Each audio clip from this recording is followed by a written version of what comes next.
जय हिंद दोस्तों, मैं आपका अपना इंग्लिश टीचर सुधीर निषाद लेकर के आया हूँ आज बहुत ही प्यारा और धांसू वीडियो। धांसू वीडियो ये है कॉमन इरर का। कॉमन इरर में कुछ हम लोग गलती करते हैं। इसको कंजंक्शन में भी कह सकते हैं, वर्ब में भी कह सकते हैं, या आप किसी भी टॉपिक में कह सकते हैं, क्योंकि मैंने ये टॉपिक उठाया सिंटैक्स से। सिंटैक्स से क्वेश्चन उठाया और इसका श्योर है क्वेश्चन इंटर के एग्जाम में 2026 में आना तय है। और आखिरी क्वेश्चन ऐसा है कि जीवन में आप लोगों ने पढ़ा ही नहीं होगा। दो वर्ड एक साथ ऐसे कुछ देखे ही नहीं होंगे, नहीं देखे होंगे, पहले से ही बता दे रहा हूं। If I had money I will have give you. ये सर क्वेश्चन क्या है? बवाल है क्वेश्चन बवाल है, बिल्कुल आग लगा देंगे मेरे भाई। और आग लगा देंगे तो इसको समझते हैं, अगर समझेंगे तो समझेंगे क्या मेरे भाई। थोड़ा सा एक वर्ड देखते हैं, क्या लिखा है?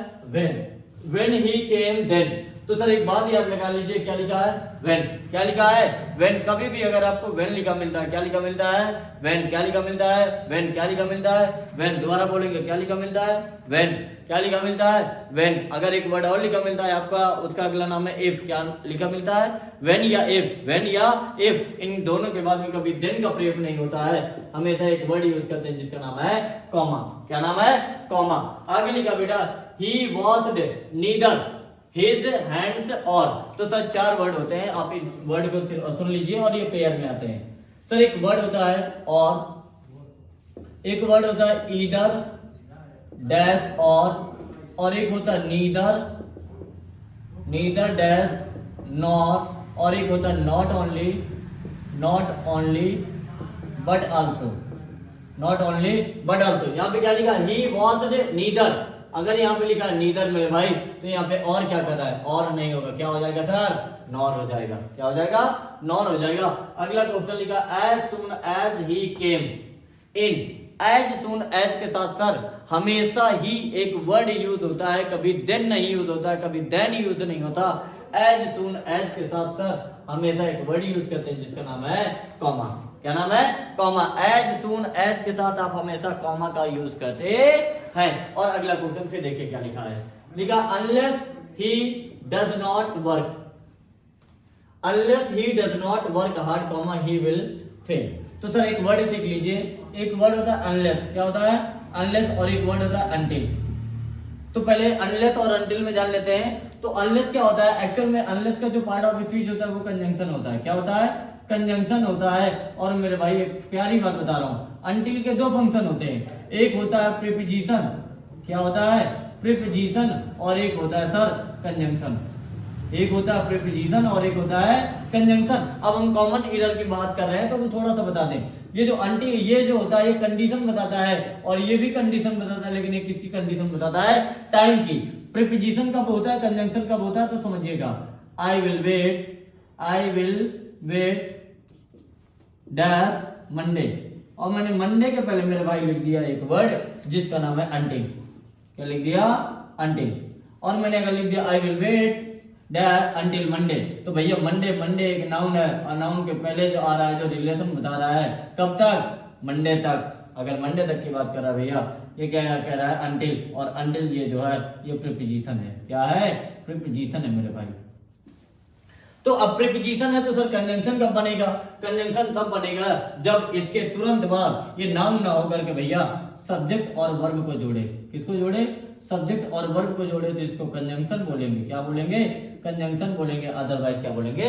प्रीपोजिशन बोलेंगे। तो यहाँ पे लिखा अनलेस ही डज नॉट, लेकिन सर एक बात तो बताई नहीं, अनलेस और अनटिल के साथ कभी भी नॉट का यूज नहीं होता। इट मींस ये कभी निगेटिव नहीं बनते, क्योंकि ये ऑलरेडी सेंस में निगेटिव होते हैं। अगर निगेटिव होते हैं तो सर यहाँ पे क्या नहीं होगा? डज नॉट नहीं होगा। तो अनलेस ही लिखा, यहाँ पे डज लिखा था। डज कौन सा टेंस है? Present indefinite tense. तो इसमें क्या लग जाएगा भैया? वर्क से hard comma he will fail.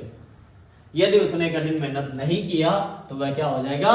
Fail हो जाएगा। और एक बात याद लगा के रखिए सर कि अनलेस और अनटिल के बाद कभी नॉट का प्रयोग नहीं होता, प्लस इसके बाद कभी फ्यूचर टेंस का प्रयोग नहीं होता अनलेस के बाद। आगे क्या लिखा है? ही एज वेल एज। तो सर कुछ वर्ड है, सुन लीजिए। एक वर्ड होता है कंजंक्शन में जिसका नाम है एज वेल एज। क्या नाम है? As well as. एक वर्ड है जिसका नाम है विद। क्या नाम है? विद। तो लिख लीजिए एक वर्ड, चाहे तो आप लिखते जाइए और मैं कुछ लिखने का भी प्रयास करता हूं। सर एक वर्ड होता है एज वेल एज। एक वर्ड होता है विद, क्या होता है विद, एक होता है टुगेदर विद, क्या होता है टुगेदर विद, और एक वर्ड होता है इन एडिशन टू, क्या होता है सर इन एडिशन टू। ये वर्ड अगर कभी भी अगर आपको लिखे मिलते हैं या केवल एक वर्ड लिखा मिलता है लाइक, अगर ये वर्ड आपको लिखे मिलते हैं तो आप इनके पहले जो लिखा होता है नाउन, जो इनके पहले नाउन या प्रोनाउन जो भी लिखा होगा सर वही हमेशा क्या होता है सब्जेक्ट होता है। अगर वो वर्ड सब्जेक्ट होता है तो मेरे भाई एक बात बताइए, यहाँ पे लिखा ही एज वेल एज यू, तो एज वेल एज के पहले वाला सब्जेक्ट बाद वाला ऑब्जेक्ट, तो वर्ब ने शादी करी है किसके साथ में, सब्जेक्ट के साथ में, ना कि ऑब्जेक्ट के साथ में। वो वर्ब भाग के नहीं गई है किसी के साथ में, वर्ब ने शादी करी है लेकिन किसके साथ, सब्जेक्ट के साथ में। जब मेरे भाई सब्जेक्ट के साथ शादी करी है तो किसके अकॉर्डिंग आएगी, सब्जेक्ट के अकॉर्डिंग। और सब्जेक्ट ने एग्रीमेंट था क्या कि तुम सिंगुलर पति देव तो हम भी सिंगुलर, और तुम प्लूरल तो हम भी प्लूरल। तो भैया जब ऐसी बात है तो यहाँ पे ही लिखा, तो यहाँ पे आर नहीं हो जाएगा मेरे भाई, क्या होगा इज हो जाएगा, क्या हो जाएगा इज हो जाएगा। और इसके बाद अगला क्वेश्चन फिर देखते हैं। लिखा सर, लिखा है आल्दो, क्या लिखा है आल्दो। तो सर दो वर्ड होते हैं, एक वर्ड होता है कंजंक्शन में दो, और एक वर्ड होता है सर जिसका नाम है दो, एक वर्ड होता है आल्दो। दो और आल्दो के साथ में सर कभी भी बट का प्रयोग नहीं होता है, कंजंक्शन क्या लगाते हैं येट लगाते हैं। जब कंजंक्शन येट लगाते हैं तो सर यहाँ पे क्या लिखा, आल्दो ही इज पुअर। ठीक है, चलिए यहाँ तक तो करेक्ट है। अगर आल्दो के बाद ही सब्जेक्ट है फिर हेल्पिंग वर्ब है, यानी भैया ये ऑब्जेक्ट है, तो यहाँ तक तो क्लियर है। ये क्या लिखा है बट, सर गलत कर दीजिए, तुरंत गलत करिए। और गलत करने के बाद मैंने क्या कहा, आल्दो और एक वर्ड बताया क्या सर दो, इनके साथ में ये आता है ना कि बट। यहां तक आई होप यहां तक बात क्लियर हो गई होगी। अगर यहां तक बात क्लियर हो गई है तो अगला एग्जांपल फिर देखते हैं। और अगला एग्जांपल क्या लिखा है, तो अगला एग्जांपल बताने के पहले मेरे भाई आप नोट्स बना लीजिए, क्योंकि बहुत ही धांसू नियम है। आप सिर्फ उठाकर देखिएगा, आल्दो और येट वाला एक क्वेश्चन देखिएगा, ये सिंथेसिस में भी जाकर के इंटर वाले बच्चों को मिलेगा। इंटर के बच्चे अगर जाकर के देखेंगे तो सिंथेसिस के टॉपिक में एक क्वेश्चन पूछा जाता है, और जब ये क्वेश्चन पूछा जाता है तो यही गलत हो जाता है, कंपाउंड सेंटेंस में हमसे पूछता है बनवाने के लिए। तो अगला क्वेश्चन क्या लिखा है सर, यहाँ पे लिखा no sooner did he come then. Sir no sooner के साथ कभी भी देन का प्रयोग नहीं होता है। मैंने कहा था सर नो सूनर के साथ कंजंक्शन जो होता है वो क्या लगाते हैं, देन लगाते हैं। क्या लगाते हैं सर, देन लगाते हैं। तो यहाँ पर क्या नहीं होगा, देन नहीं होगा मेरे भाई, यहाँ पर हो जाएगा देन। क्या हो जाएगा, देन हो जाएगा, बस करेक्ट हो गया। आगे लिखा प्रिवेंशन इज बेटर देन। अरे ये तो गलती हो गया, पहली बात तो सर यहाँ पे बेटर लिखा है, और बेटर यहाँ पे डिग्री बताने का काम कर रहा है, तो देन नहीं हो जाएगा सर, यहाँ पे फिर से क्या आ जाएगा, देन आ जाएगा। क्या आ जाएगा, देन आ जाएगा मेरे भाई।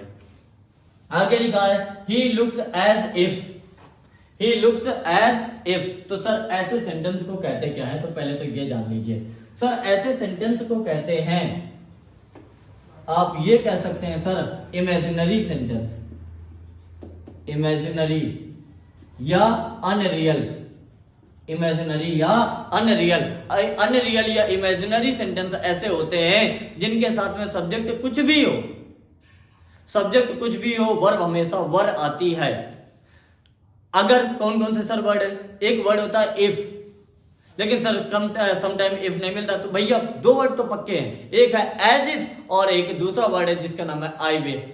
अगर एज इफ और आई विश वर्ड लगे मिलते हैं तो आप मेरे भाई फिक्स कर लीजिए कि वहां पर जब भी आप बात करेंगे तो ये क्या कर रहे हैं, अनरियल या इमेजिनरी, मतलब ऐसी घटना जो सत्य नहीं है, और जो घटना सत्य नहीं है वो केवल और केवल एक बेटा क्या है, कल्पना है। अगर वो कल्पना है तो कल्पना कोई लड़की नहीं है मेरे भाई, कल्पना मतलब इमेजिनेशन है। और जब इमेजिनेशन होता है तो सब्जेक्ट सिंगुलर हो या प्लूरल, वर्ब हमेशा वर आती है, वर्ब हमेशा क्या आती है, वर आती है सर। तो यहाँ पे लिखा है ही लुक्स एज इफ, वो ऐसे दिखता है मानो वो कैसा है, थका हुआ है। तो यहाँ पे सर इज नहीं होगा, क्या हो जाएगा, वर। क्या हो जाएगा, वर हो जाएगा। एक क्वेश्चन और दिखता हूं, लेकिन एक अभ्यास करते हैं, और इसी इमेजिनरी में बहुत प्यारा क्वेश्चन है।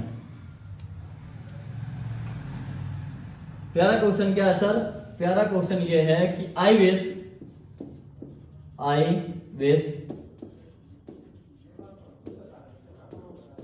रश्मिका मंदाना और माई वाइफ। ये देखो भैया, ये हमारे ख्याली पुलाव है। ख्याली पुलाव क्या है कि काश रश्मिका मंदाना मेरी क्या होती, पत्नी होती, लेकिन ये सत्य नहीं है। अगर मेरे भाई ये सत्य नहीं है, ये केवल एक इमेजिनरी ख्याल है, ये केवल और केवल ख्याल है। एक्चुअली बात क्या है ना, रश्मिका मंदाना जी को हम बहुत प्रेम करते हैं, ये सत्य बात है। मतलब हमें जो लगाव रश्मिका मंदाना जी से है वो नोरा फतेही से नहीं है।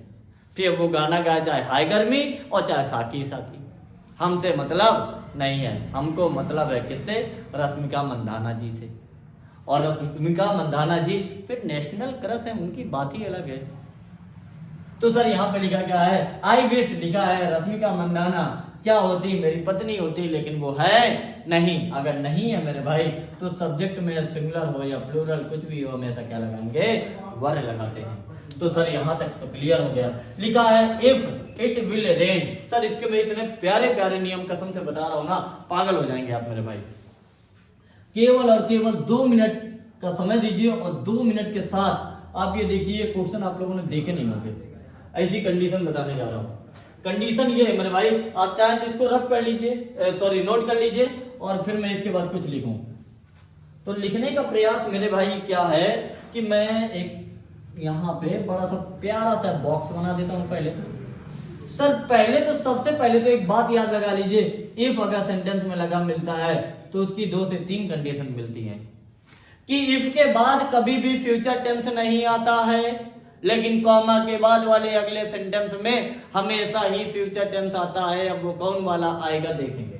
तो सर अगर इफ लिखा है तो इफ के बाद ये तो वर्ब की कौन सी फॉर्म आती है, बेस फॉर्म आती है। ये तो वर्ब की मेरे भाई कौन सी फॉर्म आती है, 5th फॉर्म आती है। वर्ब की बेस फॉर्म या वर्ब की 5th फॉर्म, इसी को कहते हैं एस या ईएस यानी सिंगुलर वर्ब। या तो सर इसमें वर्ब की कौन सी फॉर्म आती है, सेकंड फॉर्म आती है सर। ये तो केवल और केवल क्या मिलता है, हैड प्लस ऑब्जेक्ट मेरे भाई। लेकिन इसमें एक और बात आती है, लेकिन हैड के बाद अगर वर्ब की कौन सी फॉर्म मिल जाए मेरे भाई, थर्ड फॉर्म मिल जाए। हैड के बाद मेरे भाई अगर वर्ब की कौन सी फॉर्म, थर्ड फॉर्म मिल जाए। आप 2024, 25, 23, 22 किसी का भी सेट उठा के देख लीजिए, एक क्वेश्चन सिंटैक्स का पूछा ही गया है। अब हाई स्कूल में भी पूछा जाने लगा है क्वेश्चन। तो अगर पूछा जाने लगा है तो प्लीज मेरे भाई ये क्वेश्चन देख लीजिए, बहुत प्यारा क्वेश्चन है। अगर इसके बाद अगर वर्ब की बेस फॉर्म मिलती है तो सर अगला वाला जो सेंटेंस होगा कॉमा के बाद वाला, वो सर हमेशा या तो किस में होगा, विल, या तो किस में होगा, शैल। लेकिन अगर वर्ब की सेकंड फॉर्म या हैड प्लस ऑब्जेक्ट मिल जाए तो सर इसमें हमेशा क्या लगाते हैं, वुड। और मॉडल हेल्पिंग वर्ब हमेशा वर्ब की कौन सी फॉर्म लेते हैं, बेस फॉर्म लेते हैं। लेकिन सर हैड प्लस वर्ब की थर्ड फॉर्म मिल जाए मेरे भाई तो यहाँ पे एक वर्ड होता है जिसका नाम है वुड हैव। क्या है, वुड हैव। वुड हैव के साथ वर्ब की कौन सी फॉर्म लगाते हैं, थर्ड फॉर्म लगाते हैं। पहली बात तो ये क्लियर सर। इफ के बाद ये 3 कंडीशन बनती हैं, तीनों ही क्वेश्चन में बड़ी प्यारे तरीके से पूछी जाती है। और चौथी कंडीशन तो मैं गारंटी देता हूं कि आप लोगों ने ये चौथा वाला क्वेश्चन तो देखा ही नहीं होगा। अगर आप बुक्स में देखेंगे तो बुक्स में आपको मिलेगा ही नहीं। अगर नहीं मिलेगा मेरे भाई तो आप सीखते हैं, मिलेगा कहाँ, मास्टर एकेडमी में। इंग्लिश भाई सुधीर सर के द्वारा पढ़ाया जाएगा। सुधीर निषाद आए हैं आपके लिए लेकर के बहुत ही धांसू वीडियो। और वीडियो जब लेकर के आए तो यहाँ पे लिखा है sir if it will rain. तो अभी मैंने आपको बताया सर कि इफ के बाद कभी भी विल का यूज नहीं होता। अगर सर विल का यूज नहीं होता तो विल कटेगा, और विल कटेगा मेरे भाई तो यहाँ पे रेन नहीं होगा, क्या हो जाएगा, रेन्स, क्योंकि प्रेजेंट इंडेफिनिट। क्योंकि आगे क्या लिखा है, शैल लिखा है। तो शैल की कंडीशन या विल या शैल की कंडीशन को फॉलो कराने के लिए रूल्स अप्लाई करेंगे। अगला क्वेश्चन लिखा है इफ ही केम, यदि वह आया तो ही विल टीच हिम। यदि वह आया तो आई विल टीच हिम। तो सर यहाँ पे लिखा है आई, लेकिन यहाँ पे क्या लिखा है, केम। और केम होती है मेरे भाई वर्ब की सेकंड फॉर्म। और जब भी वर्ब की सेकंड फॉर्म मिले तो हमेशा वुड लगाते हैं। क्या लगाते हैं सर, वुड लगाते हैं। अगर वुड लगाते हैं सर तो यहाँ पे विल नहीं होगा मेरे भाई, क्या हो जाएगा, यहाँ पर वुड हो जाएगा। अगर ये वुड हो जाएगा तो एक बात बताइए, अगला क्वेश्चन फिर देखिए। यहाँ पे लिखा है if you had taught him. If you had taught him. तो सर यहाँ पे देखिए क्या लिखा है, हैड, और हैड के साथ वर्ब लिखा है। यानी हैड प्लस वर्ब की थर्ड फॉर्म अगर मिल जाए तो उसका कॉन्सेप्ट होता है वुड हैव प्लस वर्ब की third form. Would have plus verb की थर्ड फॉर्म। तो इसका मतलब सर क्या है, यहाँ पर विल नहीं होगा, विल नहीं होगा मेरे भाई। तो क्या आ जाएगा, वुड हैव प्लस वर्ब की थर्ड फॉर्म। देख लीजिए। अगला क्वेश्चन क्या लिखा है? लिखा है if I had money, if I had money, यदि मेरे पास पैसा होता तो मैंने तुमको दिया होता, लेकिन क्या करें मेरे भाई, पैसा नहीं है, क्योंकि अभी आ ही नहीं रहा है। आप लोग सपोर्ट करेंगे तो आएगा थोड़ा बहुत, अगर आएगा मेरे भाई तो आप प्लीज कोशिश करिए, अगर वीडियो में क्वेश्चन जो आपको पढ़ाए जा रहे हैं सॉलिड पढ़ाए जा रहे हैं तो सपोर्ट करिए। सपोर्ट करेंगे तो आपके सपोर्ट से हम लोग भी थोड़ा सा देखेंगे, और थोड़ा सा क्या देखेंगे, बेहतरीन से, और अगर किसी टीचर की रिक्वायरमेंट भी पड़ेगी तो उसको भी पूरा किया जाएगा मेरे भाई। लेकिन पहले जरूरत तो पड़ेगी ना सपोर्ट की। हम बिल्डिंग बनाने जा रहे हैं और बिल्डिंग के नीचे पता लगा पिलर ही नहीं है, एक भी पिलर नहीं होंगे तो बताइए बिल्डिंग कैसे बनेगी? तो पिलर तो तैयार करेंगे ना, पिलर आप लोग हैं, पिलर आप लोग हैं। आप लोगों के कुछ कितने दिन बचे हैं, कुछ डेज हैं, इसके बावजूद बताइए आप लोग पढ़ते नहीं है, कैसे काम चलेगा? तो मेरे भाई पढ़ना है, पढ़ना है। तो लास्ट क्वेश्चन देखते हैं, लिखा है इफ आई हैड मनी, और ये मनी नाउन है, यहाँ पे ये जो हैड है, तो सर एक वर्ड आपको सिखाता हूं, इतना प्यारा वर्ड है कि कसम से पागल हो जाएंगे, देख लेना। एक वर्ड होता है हैव, एक वर्ड होता है हैड, एक वर्ड फिर से होता है मेरे भाई हैड, एक वर्ड होता है हैविंग, और एक वर्ड होता है सर जिसका नाम है हैज। ये 5 वर्ड होते हैं। ये वर्ब की बेस फॉर्म होती है, ये सेकंड फॉर्म होती है, और ये कौन सी फॉर्म होती है? थर्ड फॉर्म होती है, इसको कहते हैं फोर्थ फॉर्म। और ये जो हैज होती है वर्ब की कौन सी फॉर्म होती है? फिफ्थ फॉर्म होती है। अगर ये सर फिफ्थ फॉर्म है तो यहाँ पे ये हैड अगर वर्ब की सेकंड फॉर्म है तो आप मुझे एक बात बता दीजिए, यहाँ पे विल नहीं होगा सर, क्या हो जाएगा? वुड हो जाएगा, क्योंकि वर्ब की सेकंड फॉर्म के साथ क्या लगाते हैं? वुड लगाते हैं। क्या लगाते हैं मेरे भाई? वुड लगाते हैं। अगला क्वेश्चन लिखा है if I had money, sir यहाँ पे 2 बार हैड है, गलत है क्या? मैंने कहा नहीं मेरे भाई, गलत कुछ नहीं है, आप समझिए।